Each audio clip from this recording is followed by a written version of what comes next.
somehow those plans for exercise or meditating or journaling or whatever type of self-care you planned seem to have gotten lost. And it's because of all the other activities you were doing.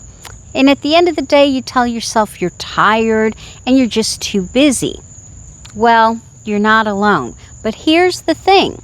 It's not about time. It's not about being busy. It's about creating space, carving out that time just for you. Hi, I'm Teresa, a mind and body wellness coach. I love to work with moms of teens to help them go from feeling frustrated and angry or just tired of arguing and into a place of calm where they can create that sense of well-being for themselves and connect back with their teens.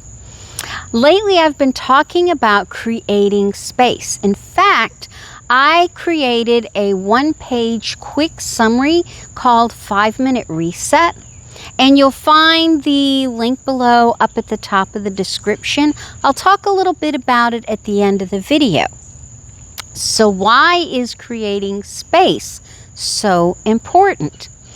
Well, when you create space, it allows you to, what I call, push that pause button when things get hectic, or if your teen goes through an emotional outburst or drama, and reconnect with that calm center and then proceed the way you'd like to go. Whether it's connecting, whether it's just finding harmony, or whether it's getting back to what's important for you.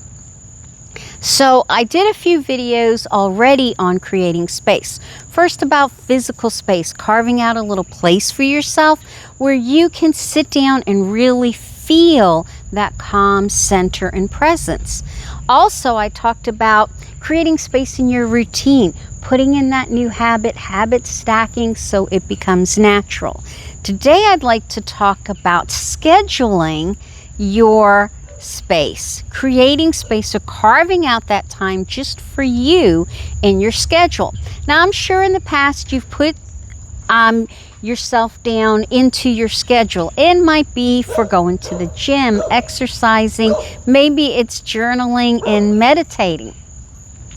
And then what happens? It seems like right around that time or right before it, everybody has an emergency, something important that comes up, and all of a sudden that time has gone.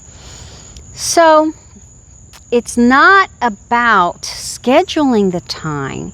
That's not the problem. It's about honoring your time, your well-being, so that you can carve out that space, so that you can be there supportive for other people, so that you can be there and connect instead of arguing, so that you can listen and support instead of jumping in and giving that best advice that they don't want to hear.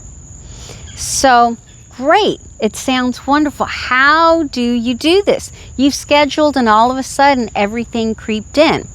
Well, if you're like a lot of moms, you love to do things for other people. And if you're one of those people that just love that, you're going to have a hard time saying no and creating those boundaries. But here's the thing.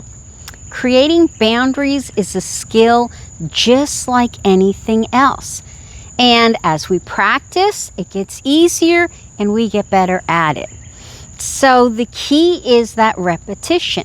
So if you've been putting it on your schedule once or twice a week, that's wonderful. Here's the thing, put it on every single day. Doesn't have to be the same time. It depends on how your schedule is. Some people, their day-to-day schedule varies, and that's fine, that's great. As long as you put down a time for you and your wellness every single day. So you want to carve out about an hour. That allows you to go through that calm, finding the calm, getting that routine in there, and something else. It might be your exercise. It might be journaling, listening to music, whatever it is that you really enjoy, something you're doing for yourself.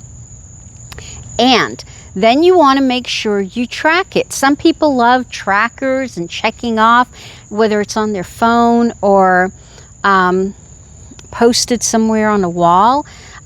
You don't have to do that. You can just simply have a calendar where you marked off every day that you're going to do this special time for yourself.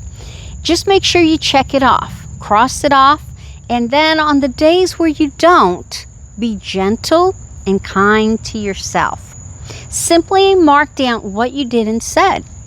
And then just make a quick little note to yourself that whether those things were really important or they were just interruptions, that you and your well-being and that calm center are equally important. And then each day you'll find you do a little better. At the end of the week, take a look at it and see if there's any type of pattern of something you can push aside and get better at saying no and just carry through. You will find you will get better at this every day. And if you would like a little bit more help, there's also the resources below. I have some videos, and at the top of my description, there's a link. It'll take you to a separate page, and you can download my 5-minute reset. I created a quick 1-page summary